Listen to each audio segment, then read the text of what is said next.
அதே மாதிரி வந்து நீங்கள் பார்த்தீங்கன்னா இப்போ உதாரணத்துக்கு நம்ம இ-வேஸ்ட்டை பொறுத்த வரைக்கும் பல ப்ராடக்ட் இருக்குது. நம்ம யூஸ் பண்ணுற கன்ஸ்ட்ரக்ஷன்ஸில் இருக்கிற வயர்ஸு, ஓகே, அதே மாதிரி உங்களுடைய லேப்டாப்ஸு, கீபோர்டு, ஃபோனு, இந்தியாவில் வந்து அதிகமான குவாண்டம் ஆஃப் இ-வேஸ்ட்டு ப்ராசஸ் ஆகிட்டே இருக்குது. அதனால தான் நீங்கள் ஒரு விஷயத்தை நீங்கள் நல்லா கவனிக்கலாம். உங்களுக்கு வந்து பழைய ஃபோனை நீங்கள் கம்மியான விலைக்கு வாங்குங்க.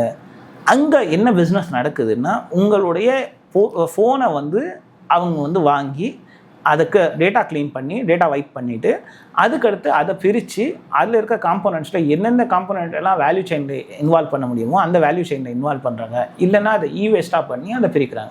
அதுக்கு பின்னாடி இப்படி தான் பிஸ்னஸ் ரன் ஆகிட்டு இருக்குதா? அப்சல்யூட்டாக அதுக்கான ஒரு பெரிய எஸ்டாப்ளிஷ்டான கிளஸ்டர் இருக்குது, பெரிய எஸ்டாப்ளிஷ்டான ப்ராசஸ் இருக்குது, பெரிய 1 by 1 என்ன சொல்கிறது, அதுக்கான ஒரு பிஸ்னஸ் ஹெவியான ஒரு பிஸ்னஸ் நெட்வொர்க் இருக்குது. அதனால தான் எங்கெல்லாம் அதிகமாக செல்ஃபோன் யூஸ் ஆகுறாங்களோ, செல்ஃபோன் யூசேஜ் இருக்கோ, அங்கெல்லாம் வந்து நீங்கள் வந்து ஓரளவுக்கு ஒரு வால்யூம் எடுத்து உங்களுக்கு திடீர்னு வந்து ஒரு ஸ்டார்ட் அப்புக்கான ஸ்பேஸ் இருக்குது.